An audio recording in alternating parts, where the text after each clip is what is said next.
ಹಳ್ಳಿಗಳ ಅಭಿವೃದ್ಧಿಗೆ ಮೂಡ ಹಣವನ್ನು ಬಳಕೆ ಮಾಡಿದ್ದಾರೆ ಅನ್ನುವಂಥದ್ದು ಕಂಪ್ಲೇಂಟ್ ಕೂಡ ಆಗಿದೆ. ಮೂಡ ಹಣ ಇರೋದು ಹಳ್ಳಿಗಳು ಡೆವಲಪ್ ಮಾಡೋದಕ್ಕೆ ಅಲ್ವಾ, ಯಾಕಂದರೆ ಅದು LPA ವ್ಯಾಪ್ತಿಲಿ ಬರುವಂಥ ಹಳ್ಳಿಗಳಿಗೆ ಅದನ್ನು ಉಪಯೋಗಿಸಿರೋದು. So MUDA local plan of action ಏನು ವ್ಯಾಪ್ತಿಲಿರುತ್ತೆ ಆ ಹಳ್ಳಿಗಳಿಗೆ ಅದನ್ನು ಉಪಯೋಗಿಸಿರೋದು. ಅದ್ರೊಳಗೆ ಏನು ತಪ್ಪು, ಸರ್ಕಾರದ ಹಣ ಜನರ ಡೆವಲಪ್ಮೆಂಟ್ ಅಭಿವೃದ್ಧಿಗೆ ಬಳಸಿರೋದು. ಸೊ ಅದ್ರೊಳಗೆ ಏನೂ ತಪ್ಪಿಲ್ಲ. ನಗರಾಭಿವೃದ್ಧಿ ಕಾಯ್ದೆಯಲ್ಲಿ ನಗರದ ಅಭಿವೃದ್ಧಿಯ ನಿರ್ವಹಣೆ ರಚನೆ ಮಾಡಲಿಕ್ಕೆ ಮಾತ್ರ ಮೇಂಟೆನೆನ್ಸ್ ಇರುವಂತೂ ನಗರಸಭೆ ಮತ್ತು ಕಾರ್ಪೊರೇಷನ್. ಹಿಂದಿನ ಗವರ್ಮೆಂಟ್ನಲ್ಲಿ 2021 ಇಸಲಿ 377 ಕೋಟಿ ಯಾವುದೋ ಒಂದು ಕಾಮಗಾರಿಗೆ ಉಪಯೋಗಿಸಿಕೊಂಡಿದ್ರು, ಸ್ಯೂವೇಜ್ ಟ್ರೀಟ್ಮೆಂಟ್ ಪ್ಲಾಂಟ್ ಡೆವಲಪ್ಮೆಂಟ್ಗೆ ಅನಿಸುತ್ತೆ.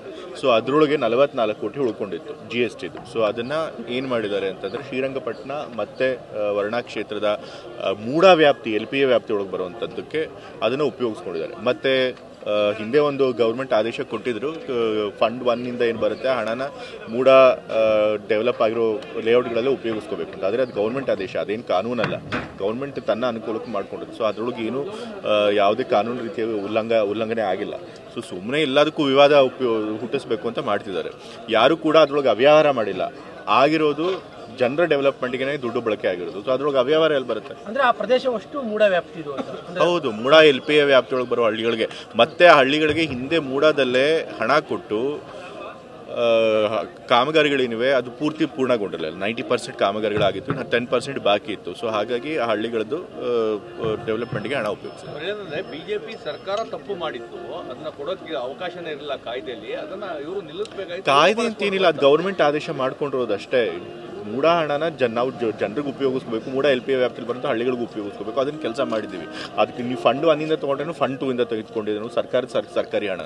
ಈಗ ಪದೇ ಪದೇ ಅಂದರೆ ಈಗ 90 ಕೇಸು ಕೂಡ ಈಗ ಮತ್ತೆ ಓಪನ್ ಮಾಡೋಣ ಅಂತಂದ್ರೆ ನೀವು ಮತ್ತೆ ಸುಳ್ಳು ಕೇಸ್ಗಳನ್ನು ಹಾಕ್ತಿದ್ದಾರೆ. ಇವಾಗ ಏನಾಗಿ ಹೋಗ್ಬಿಟ್ಟಿದೆ ಅಂತಂತಂದ್ರೆ BJP ಅವರಿಗೆ ಯಾವುದೇ ಇಶ್ಯೂಗಳಿಲ್ಲ, ಏನಾದರೂ ಮಾಡಿ ಸರ್ಕಾರದ ವಿರುದ್ಧ ಏನಾದರೂ ಟೀಕೆ ಮಾಡಬೇಕು.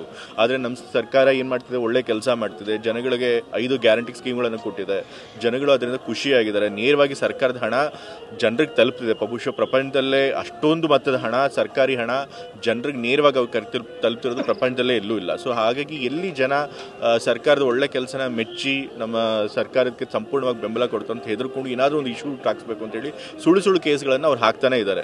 ಈಗಾಗಲೇ ನೀವು ಹೇಳಿದ್ರಿ ಯಾವುದೋ ಒಂದು ಕೇಸು ಅಂತ, ಅದೆಲ್ಲ ಸಂಪೂರ್ಣ ಬೋಗಸ್ ಅವ್ರು ಹೇಳಿರುವಂಥ ಆರೋಪಗಳು.